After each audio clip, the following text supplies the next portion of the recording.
Bonjour, bienvenue, bonjour à vous toutes et à vous tous si vous nous rejoignez sous Chitaï. On va parler du PACS cette semaine en compagnie de notre invitée, Maître Marie Colombani. Bonjour. Bonjour. Vous êtes avocat au barreau d'Ajaccio. Oui. Donc on va parler de ce PACS, ce pacte civil de solidarité qui a 18 ans cette année. Voilà, c'est son anniversaire. C'est son anniversaire, donc il a été créé il y a 18 ans de cela, dans un contexte bien précis. C'était pour apporter une réponse bien précise à certains besoins, à certaines attentes. C'était surtout pour répondre à une attente, je dirais, des jeunes gens un petit peu modernes qui ne voulaient pas, qui ne se trouvaient pas dans l'institution du mariage, et pour répondre aussi à une demande et à une protection des droits des personnes, je dirais, qui ont des partenaires du même sexe. C'est essentiellement. Essentiellement. C'est plus souple qu'un mariage ? Oui. Oui, c'est différent. C'est un statut juridique de couple qui est différent du mariage. Donc c'est un petit peu plus souple. Donc ça peut concerner les personnes de même sexe, les personnes de sexe différent, ça peut concerner des personnes aussi d'une même famille? Alors non, ça ne peut pas concerner des personnes d'une même famille. D'ailleurs, il y a des attestations d'absence de lien de parenté qui sont demandées dans les modalités du PACS pour remplir. Enfin, il y a un certain formalisme à respecter et il y a une attestation de non-parentalité. Qu'est-ce qu'on peut mettre dans ce PACS ? Je dirais ce qu'on veut. Bon, après, l'intérêt est tout de même limité. Je veux dire, c'est essentiellement un intérêt familial. Donc, c'est essentiellement pour avoir une résidence commune. Donc, l'intérêt du PACS, enfin, ceux qui concluent des PACS ont une certaine volonté de protéger le conjoint. Enfin, le conjoint, si on peut, disons le partenaire plutôt. Donc, on y met une résidence commune, on y met le choix de son régime patrimonial. Donc sur la protection des biens, donc qu'est-ce qu'on fait, je dirais, de sa vie commune. Ce sont toutes les modalités qui vont régir le quotidien du couple. Donc, par exemple, ça peut être donc, le lieu de résidence, ça va être, puisqu'il y a un lieu de résidence commun, il va y avoir également des modalités concernant les biens, donc les acquisitions. Il peut y avoir aussi des modalités concernant, je dirais, la fin de vie. Le PACS, si vous voulez, est assez souple, je dirais, dans ses modalités. C'est un contrat, donc on peut y mettre ce que veut chacun des deux contractants. Et puis, de manière générale, je veux dire, les textes, je dirais, légaux protègent chacun des conjoints pour un petit peu toutes les modalités de la vie au quotidien, donc concernant les achats, puis concernant aussi le décès, le lieu de résidence. Par exemple, un couple pacsé peut, au décès de l'un d'eux, se voit attribuer, je dirais, la jouissance du domicile pendant 1 an, ce que ne permet pas le concubinage, l'union libre, pour proprement parler, par exemple. Donc on rédige un contrat, en fait, entre les deux partenaires. L'avocat intervient dans la rédaction de ce contrat. On peut faire appel à un conseil pour rédiger au mieux ce contrat. On le rédige de soi-même. Comment ça se passe ? Alors évidemment, l'assistance d'un avocat est bien évidemment possible. Elle est souhaitée dans la mesure où nous, en tant que professionnels du droit, nous avons des conseils à apporter concernant surtout les demandes quand on est sollicité sur ce point-là, c'est surtout sur le choix du lien que l'on veut avoir avec le conjoint. Donc on nous pose souvent des questions sur est-ce qu'il vaut mieux se marier ou est-ce qu'il vaut mieux rester en union libre ou qu'est-ce que va nous apporter le PACS. Est-ce que le PACS me donne autant de droits que l'union, que le mariage? C'est ce genre de questions auxquelles, bien évidemment, un professionnel du droit dont je suis, nous, en tant qu'avocat. Donc, nous pouvons apporter, je dirais, tout un éclairage à ce niveau-là. Bien évidemment, on apporte également notre assistance à la rédaction du contrat, surtout, je dirais, au niveau, patrimonial, parce que souvent, les gens ont des difficultés à appréhender un petit peu le régime de la séparation des biens avec le régime de l'indivision, avec, je dirais, le régime légal qui supporterait, je dirais, l'absence de tout lien juridique. Donc, pour vous schématiser et pour vous faire en comprendre un petit peu plus simplement, c'est par exemple, on achète une voiture, à qui elle est à toi, elle est à moi, elle est à nous. Si elle est à nous, est-ce que j'ai plus de droits que toi? Est-ce qu'elle est plus à moi qu'à toi? C'est tout ce genre de petites questions, je dirais, qui régissent un petit peu la vie quotidienne, auxquelles nous, on peut répondre et auxquelles on adapte, je dirais, le régime. Donc, en l'occurrence, dans le PACS, on a le choix entre le régime légal qui est celui de la séparation des biens et celui de l'indivision qui, je dirais, qui est dérogatoire au régime classique. La difficulté est surtout d'appréhender ces deux notions parce qu'elles sont souvent floues chez les gens et souvent à tort. On estime que parce qu'on est sous séparation des biens, on n'a plus rien à partager, ce qui n'est bien évidemment pas le cas et c'est ce genre de problématique qu'on retrouve également dans les mariages. Merci beaucoup, Maître Marie Colombani. On va se retrouver demain pour parler à nouveau de ce Pacs et de tous les autres régimes matrimoniaux, entre guillemets, et puis de ce qu'il vaut mieux faire ou pas faire, et puis le Pacs qui a connu quelques nouveautés cette année. Oui, très bien. À demain. Merci. Bonjour, bienvenue. Bonjour à vous toutes et à vous tous. On retrouve notre invité, Maître Marie Colombani. Bonjour. Bonjour. On parle du Pacs, on l'a dit hier, qui a fêté ses 18 ans cette année, avec une nouveauté, puisqu'aujourd'hui, on ne signe plus son Pacs au tribunal, on va devant le maire, c'est ça ?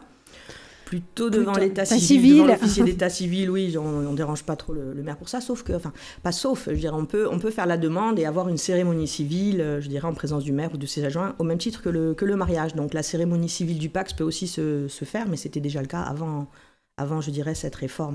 C'est surtout au niveau, je dirais, du personnel, c'est l'état civil qui se charge et de l'enregistrement du Pacs et de la rupture du Pacs également. Donc tout se passe auprès de l'officier d'état civil. Vous nous avez dit hier, il y a deux régimes, donc la séparation des biens et l'indivision. Oui. C'est quoi la différence ? Et puis vous nous avez dit une notion très importante aussi, c'est pas parce qu'il y a séparation des biens qu'on n'a plus rien à voir avec la personne qui est pacsée. Concrètement, ça signifie quoi ? On est toujours quand même un peu co-responsable ? Alors, oui, pas surtout. Alors, je vais essayer d'être un petit peu claire. Donc, alors, par rapport au régime de la séparation des biens, la séparation des biens, pour vous schématiser, c'est tout ce que achète l'un appartient au conjoint qui l'achète, au partenaire qui l'achète, puisqu'on parle de Pacs, donc on parle de partenaire, donc au partenaire qui l'achète. En matière d'indivision, tous les achats sont réputés indivis par moitié. Donc par exemple, je prenais l'exemple hier du véhicule. Donc si dans le cadre d'une séparation de biens, un des deux partenaires achète un véhicule, ce véhicule-là va lui être propre. En revanche, s'il achète ce véhicule avec son partenaire, ce qui est possible, on peut toujours acheter en commun, même dans le régime de la séparation des biens. À ce moment-là, le véhicule acheté, par exemple, sera donc un bien commun, indivis, au prorata, je dirais, des sommes avancées pour l'un ou pour l'autre. Par exemple, si le véhicule est acheté avec un crédit, si un des deux partenaires rembourse les 2/3, donc la propriété en cas de vente du véhicule, par exemple, se fera aux 2/3, 1/3 pour chacun des partenaires au prorata de ce qu'il a avancé. En ce qui concerne l'indivision, toujours sur le même principe de l'achat de ce véhicule, si le bien est acheté en indivis, il sera réputé avoir été acquis par moitié équitable entre chacun des époux, donc le prix de vente éventuel sera partagé entre les deux partenaires. Donc les termes à mettre dans le Pacs doivent être particulièrement choisis selon le projet de vie aussi que l'on a ensemble. Selon le projet de vie, oui, tout à fait. Et puis aussi avoir une habitude, un petit peu un réflexe, qui est de savoir qu'est-ce que l'on veut mettre en commun ou pas, tout en se disant ce que j'achète moi va rester propre, par exemple en matière de séparation des biens, mais il est toujours possible d'acheter des choses en commun et il faut vraiment être vigilant sur ce que l'on achète, en commun. Mais il est vrai que le projet de vie est différent selon le régime pour lequel on opte, mais c'est plus un choix de vie, je dirais, au quotidien économique, pour des raisons professionnelles, par exemple, plus que d'un point de vue moral, comme ça se retrouve dans le mariage.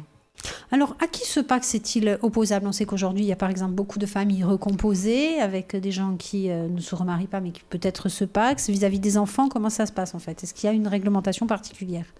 Alors, vis-à-vis des enfants, il n'y a pas de réelle incidence au niveau de la vie de l'enfant. Donc, des enfants d'un premier lit n'ont pas de lien de parenté avec le nouveau partenaire du père ou de la mère qui viendra contracter le Pacs. Pour les enfants nés d'un Pacs, ça n'a pas d'incidence non plus. En matière familiale, les enfants, je dirais, ont tous les mêmes droits, quel que soit le régime familial. Donc, qu'ils soient issus d'un mariage, qu'ils soient issus d'une union libre, qu'ils soient issus d'un Pacs. Tous les enfants ont les mêmes droits et les parents, donc chacun des deux parents, a les mêmes droits à l'égard de son enfant. Donc ça, de ce côté-là, il y a une équité totale, quel que soit le régime, je dirais, de couple que l'on souhaite, familial, je dirais, qu'on souhaite adopter. La seule différence qu'il peut y avoir, par exemple, c'est qu'en matière matrimoniale, le lien de filiation est établi, je dirais, par présomption légale, alors que dans un Pacs, il faut reconnaître l'enfant, il n'y a pas de présomption légale. Donc en clair, ça veut dire que vous êtes mariés, vous avez un enfant en cours de mariage, le père est réputé être le mari, même si ce n'est biologiquement pas le cas. Il y a déjà eu des problèmes, des précédents de ce côté-là. Par contre, en matière de PACS, il faut impérativement reconnaître l'enfant. De la même manière, impérativement en matière de PACS, comme en matière du non libre, il faut faire des reconnaissances préalables pour reconnaître l'enfant, dans la mesure où si un des deux, contrairement au mariage, si un des deux époux, en général c'est le mari puisque la femme est souvent occupée avec l'enfant les jours premiers de la naissance, donc c'est souvent le papa qui va déclarer l'enfant. Là, de ce côté-là, il portera le nom de son papa, donc de l'époux de madame. En revanche, dans un PACS, il faut se garantir de faire des reconnaissances préalables pour que l'enfant puisse porter le nom du père, puisqu'autrement il aura le nom de la mère, ou le nom choisi, c'est-à-dire que maintenant la loi nous permet aussi d'accoler les deux noms, peu importe le sens. Donc pour avoir le choix du nom, il faut qu'il y ait une reconnaissance préalable des deux parents. Autrement, ce sera le nom de la maman, en premier. Merci beaucoup, Maître Colombagne. On va se retrouver demain pour parler à nouveau de cette thématique. À demain. À demain, merci. Bonjour et bienvenue. Bonjour à vous toutes et à vous tous. On retrouve Maître Marie Colombagne, notre invitée. Bonjour. Bonjour. On parle du PACS, des 18 ans de ce PACS qui aujourd'hui est signé devant un officier d'état civil et non plus devant le tribunal. Est-ce que vous trouvez que c'est une bonne chose en tant qu'avocat, en tant que professionnel du droit, où on glisse encore un petit peu plus, on enlève un peu plus de prérogatives aux institutions juridiques? Aux institutions judiciaires, oui, certainement. Tout ça, certainement, probablement dans un esprit, je dirais, de réduction du budget, réduction budgétaire. On enlève encore un petit peu... on rajoute, je dirais, aux collectivités une charge qui était dévolue, je dirais, à l'institution judiciaire. Donc, effectivement, on change de régime à ce niveau-là. Pour autant, pour les gens, ça n'a pas d'incidence. Ils changent de bureau, pardon. Voilà, pas d'incidence majeure, pas de moins de sécurisation, le document elle-même. Alors le document elle-même, sauf que bon là... Dans le contenu, dans le fond. Je pense que ça ne changera pas après, comme ça change d'institution. Donc il y aura peut-être des modèles qu'on adaptera entre la commune qui seront peut-être différents au niveau du formalisme, mais je dirais le contenu restera le même. C'est simplement un changement de bureau. Donc pour les gens, ce ne sera ni plus simple, ni moins simple, ce sera juste... pas les mêmes personnes qui vont s'occuper d'enregistrer leur choix, voilà, leur PACS. Est-ce qu'en Corse, on est plus des adeptes du PACS, de l'union libre ou du mariage? Est-ce qu'on a des statistiques? Pas forcément. Je pense qu'on a des statistiques surtout, donc on doit avoir celle-là aussi. Maintenant, à savoir, pour le PACS, non, je ne crois pas qu'on soit majoritaire sur le PACS. Quoique, franchement, j'ai aucune notion à ce niveau-là. Mais si on suit la tendance nationale, les couples plus jeunes auraient tendance à se paxer plutôt qu'à se marier. Après, on a un petit bémol au niveau du mariage concernant les familles recomposées. Donc en général, quand on a goûté au mariage une fois, on hésite un petit peu à reprendre des liens de la même manière. Donc on opte plutôt pour quelque chose de plus léger. Il ressort des enquêtes nationales. J'ai vu une émission il n'y a pas très longtemps à ce sujet, où on disait qu'en fait, le PACS, c'était un petit peu l'antichambre du mariage, et ceux qui étaient pacsés, au bout d'un certain temps, en fait, se mariaient. Donc peut-être un petit peu pour tester leur capacité à vivre en commun et surtout à être liés par des règles, parce que malgré tout, il y en a. On n'est pas si libre que ça non plus. On divorce plus vite d'un PACS, cependant, que d'un mariage. Alors, le mot n'est pas le même, mais effectivement, on divorce forcément plus vite d'un PACS puisque c'est une mesure purement administrative. Donc, à recommander une déclaration conjointe sur un bout de papier, on va à l'état civil, pour le coup, maintenant. Et on est divorcé dès que soit la personne reçoit l'accusé de réception de la lettre de rupture, je dirais, et dès que cette lettre de rupture est enregistrée auprès de l'état civil, c'est opposable au tiers. Donc, au niveau des partenaires, la rupture du lien se fait immédiatement, soit sur déclaration conjointe, soit unilatéralement par un des deux partenaires, et ça devient opposable au tiers à partir du moment où c'est enregistré à l'état civil. Pour le mariage, ça prend un petit peu plus longtemps, sachant que maintenant les nouvelles procédures, on peut divorcer à peu près en un mois devant le notaire. Lorsqu'il n'y a pas de difficulté, on le fait par requête, par consentement mutuel. Les délais sont très largement réduits. Je dirais au niveau de la procédure, après au niveau de l'organisation, c'est notre travail, on y met un petit peu plus de temps, de la même manière qu'on peut avoir des règles différentes pour le PACS. Maintenant, Mais le Pacs reste quand même quelque chose de plus rapide, et pour le conclure, et pour le rompre. Et pour le rompre. Quand on rompt justement un Pacs, vous avez dit pour le mariage, après il y a peut-être des difficultés techniques, mais là, donc pas besoin de consentement mutuel. L'un des partenaires décide de rompre ce Pacs, il le rompt en envoyant cette fameuse lettre recommandée. Qu'est-ce qui se passe après derrière? Parce que s'il y a des biens communs, par exemple, il faut quand même organiser cette rupture. Bon, alors déjà, ce dont il faut être sûr, c'est qu'on peut toujours rompre un lien, quel qu'il soit, matrimonial ou pas, de manière unilatérale. Mais c'est plus rapide, disons, dans le Pacs. Tout est plus rapide quand on est d'accord. Donc, tout est plus rapide quand on le fait de concert. Maintenant, si on le fait unilatéralement, ça prend toujours un petit peu plus de temps. Même si c'est, pour le Pacs, très, très peu de temps. Le temps d'un recommandé, en fait. Sur les suites de la rupture, oui, évidemment, il y a toujours des choses à régler. Donc, très simple, la chose la plus simple qu'on a réglée dans un premier temps, c'est le logement. Donc, s'il y a des dettes, qui va être responsable des dettes, qui va garder le logement, qui est responsable du logement. Donc, il faut savoir, par exemple, dans le mariage, le bail, si c'est un bien loué, évidemment, il est réputé acquis au nom des deux, même s'il a été conclu au départ par l'un des deux seulement. Pour le Pacs, c'est la même chose. Et pour l'union libre, pas du tout. Donc le bail, celui qui conclut le bail est tenu, je dirais, des loyers, des dettes locatives, etc.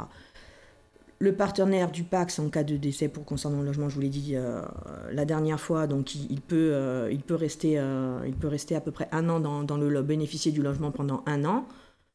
Pour le reste, les incidents sont effectivement sur l'acquisition des biens. On retrouve pour la liquidation des biens. Donc, on n'est pas obligé de liquider en matière de Pacs. On peut rester dans l'indivis. On peut rester donc puisque le bien tombe en indivis ou en séparation de biens. On peut laisser les choses comme ça, quel que soit le bien, ou le liquider. Donc, s'il faut le liquider, effectivement, il faut racheter les parts de l'autre. Il y a des récompenses. Alors, ça peut faire l'objet de contentieux. Et comme pour le mariage, on retourne devant le juge d'affaires familiales. Merci beaucoup, Maître Colombani. Merci, à demain. À demain. Bonjour, ravi de vous retrouver, notre invitée, Maître Marie Colombani. Bonjour. Bonjour. Qui représente donc avocate au barreau d'Ajaccio. Oui. On va d'ailleurs faire un petit coucou au bâtonnier, Maître Jean-François Casalt. Oui, je salue mon bâtonnier, oui, avec grand plaisir. Surtout aujourd'hui, c'est un jour important. Voilà, tout à fait. Donc, Maître Marie Colombani, on parle du Pacs et des différents régimes matrimoniaux. Vous nous avez dit le rôle aussi d'un avocat, c'est peut-être de conseiller un couple qui arrive, des partenaires qui arrivent chez vous et qui ne savent pas trop quel dispositif juridique adopter entre le Pacs, le mariage, l'union libre. C'est quoi? C'est une consultation familiale quand on vient vous voir? On explore un peu tout? Comment ça se passe? S'agissant du domaine du Pacs, je dirais oui, c'est une consultation familiale, mais elle n'est pas obligatoirement donnée aux partenaires ensemble. Ça peut être, et c'est d'ailleurs souvent le cas, à un des deux partenaires, puisque en général, on vient nous voir pour avoir des conseils. On oublie souvent le rôle de l'avocat en matière de conseil. On voit surtout l'avocat en train de plaider, de défendre devant les tribunaux, mais nous avons quand même un rôle de conseil assez étendu et assez important qu'il faut quand même rappeler aux gens. Et en matière familiale, en l'occurrence par rapport au Pacs, on peut effectivement, et c'est encore très souvent le cas, rassurer les gens et les conseiller sur le pourquoi du comment et les conforter dans leur choix. Souvent, les gens estiment, par exemple, le Pacs, on dit non, mais je ne veux pas me marier pour telle et telle raison, mais je souhaite quand même protéger mon conjoint, notamment au niveau du décès, notamment s'il y a des enfants d'un premier lit. Donc là, on a bien évidemment un rôle de conseil et leur expliquer surtout qu'au niveau du Pacs, la protection du conjoint, du partenaire survivant est loin d'être aussi protectrice que celle du conjoint survivant, comme on peut l'avoir dans le cadre du mariage. Par contre, elle est un petit peu plus protectrice, elle est plus protectrice que par exemple en matière d'union libre où il n'y a bien évidemment aucune protection. Donc la différence aussi entre un mariage, par exemple, qui peut être contracté sous contrat, on peut mettre aussi certaines conditions, on peut faire un mariage un peu plus light, juridiquement parlant, ou pas du tout? Il n'y a pas de light je veux dire, c'est pas plus lourd d'être marié sous le régime de la communauté que d'être marié sous un régime de la séparation des biens, pour ne citer que ces 10 régimes matrimoniaux. Donc c'est vraiment un choix de vie. Je veux dire, souvent, ça rassure l'un ou les deux conjoints ou partenaires. Donc il ne faut pas le voir ça comme quelque chose de light ou quelque chose de moins engageant au niveau familial et émotionnel, ni même financier, puisque au niveau patrimonial, on pense aux finances. Donc bon, l'amour c'est bien beau, mais les finances, c'est aussi important dans le couple et aussi par la suite. Donc il faut commencer à régir un petit peu les habitudes de chacun. Donc en ce qui concerne le régime patrimonial, qu'il s'agisse du mariage ou du PACS, c'est similaire. Les conséquences sont similaires. Donc aujourd'hui, on veut contracter un PACS. On fait comment? On va peut-être voir, comme on a dit, son avocat pour savoir un petit peu ce qu'on met dedans. Et ensuite, on le fait enregistrer à l'état civil. Ça se conclut en combien de temps? Très rapidement. Donc, la conclusion du PACS. Donc oui, effectivement, donc si on fait le choix d'aller voir un avocat, donc ce que je recommande à tout le monde, au moins pour éclairer chacun sur les possibilités, sur les avantages et les inconvénients, parce que c'est surtout ça notre rôle. Donc si on vient nous voir, ça va être le temps d'une consultation. Donc selon le conseil, ça peut aller, et selon les questions et les besoins de la personne qui nous sollicite, ça peut aller d'une demi-heure à 1 heure, 2 heures, ça dépend les besoins de la personne qui nous consulte, pour avoir des renseignements complets. Donc ça, c'est à la discrétion de la personne qui nous consulte. Maintenant, au niveau de la conclusion à proprement parler, s'agissant de la rédaction d'un contrat, de la même manière, plus on a envie de préciser le contrat, plus cela prend du temps. Bon, si on fait fi de cette phase, je dirais, préalable de conseil et de rédaction, et pour parler à proprement parler de l'enregistrement, ça prend autant de temps que de faire un passeport.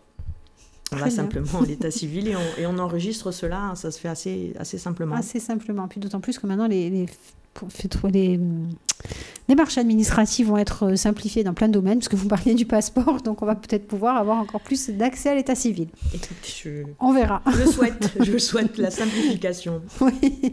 Merci beaucoup, Maître Colombani. À demain. À demain. Succeda Viva, voyage à travers la société corse, également disponible en podcast audio et vidéo sur www.alta-frequenza.corsica. Succeda Viva, voyage à travers la société corse avec Maria Lanfranc.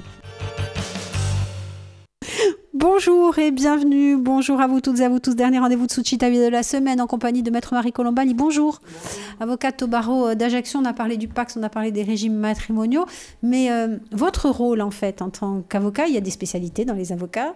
Il y a des spécialités aux affaires familiales aussi. C'est un peu votre cas.